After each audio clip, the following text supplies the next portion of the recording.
দর্শক, এই বিষয়ে আরো খবর জানাতে চট্টগ্রাম ও ময়মনসিংহ থেকে সরাসরি যুক্ত হচ্ছেন আমাদের সহকর্মীরা। প্রথমে যাচ্ছি চট্টগ্রাম বিশ্ববিদ্যালয়ে, সেখানে আছেন সহকর্মী শেখ জায়েদ। জায়েদ, শিক্ষকদের আন্দোলনে ক্লাস পরীক্ষা তো বন্ধ রয়েছে, এর আগের সংবাদেও জানাচ্ছিলেন। শিক্ষার্থীরা কি বলছেন এবং আন্দোলনকারীরা এই মুহূর্তে কি বলছেন জানাবেন আমাদের।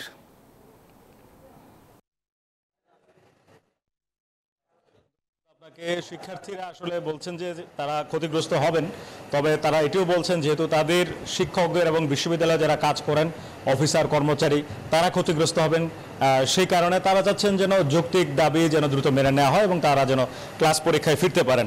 আমরা যেখানে আছি চট্টগ্রাম বিশ্ববিদ্যালয়ে কর্মকর্তা কর্মচারী ঐক্য পরিষদ গঠিত হয়েছে। এখানে কর্মকর্তা কর্মচারীদের পৃথক পৃথক সংগঠন আছে, সব সংগঠন মিলে এই দাবি বাস্তবায়নে তারা ঐক্য পরিষদ গঠন করেছেন এবং সেটির পক্ষ থেকে তারা কর্মসূচি পালন করছেন। আজকে তারা কোনো ধরনের অফিস করেননি, কোনো ধরনের ক্লাস পরীক্ষা বা অফিস করা কোনো কিছুতে তারা অংশ নেননি। তারা যেটি বলেছেন এটি ক্ষতিকর তারা জানেন, কিন্তু তাদের জীবনের জন্য বড় ক্ষতি এই প্রত্যয় স্কিম যদি বাস্তবায়ন হয়। তাহলে একটু কথা বলতে চাই, আপনাদের আসলে কতক্ষণ চালাবেন, কতদিন চলবে আপনাদের এই কর্মসূচি? আমরা আপনাদেরকে অসংখ্য ধন্যবাদ যে চট্টগ্রাম বিশ্ববিদ্যালয়ের কর্মকর্তা কর্মচারী ঐক্য পরিষদের আহ্বায়ক হিসেবে আপনাদের কাছে উদার আহ্বান জানাবো, বিশেষ করে মাননীয় প্রধানমন্ত্রীর কাছে।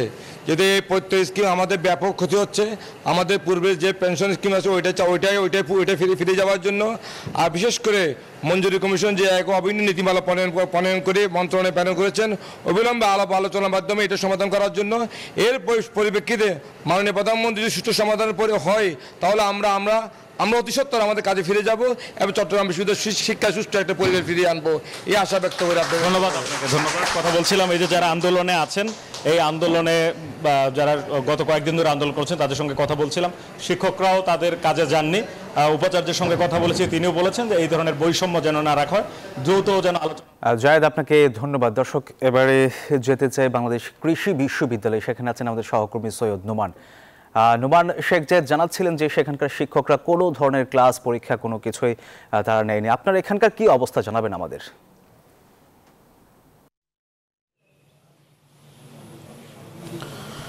ধন্যবাদ সোহাগ। চট্টগ্রামের মতো ময়মনসিংহেও কিন্তু একই অবস্থা এবং বাংলাদেশ কৃষি বিশ্ববিদ্যালয় যেটি আছে আমি সেখানে অবস্থান করছি এবং তারা এই শিক্ষক যারা আছেন, শিক্ষক কর্মকর্তা কর্মচারী যারা আছেন, তারা কিন্তু সবাই আসলে একযোগে আন্দোলন করছেন। এই আন্দোলন সফল না হওয়া পর্যন্ত কিন্তু তারা আসলে মাঠ ছাড়বেন না বলে আমাদের জানিয়েছেন। এবং আমরা সকাল থেকে বিশ্ববিদ্যালয়ে অবস্থান করছি।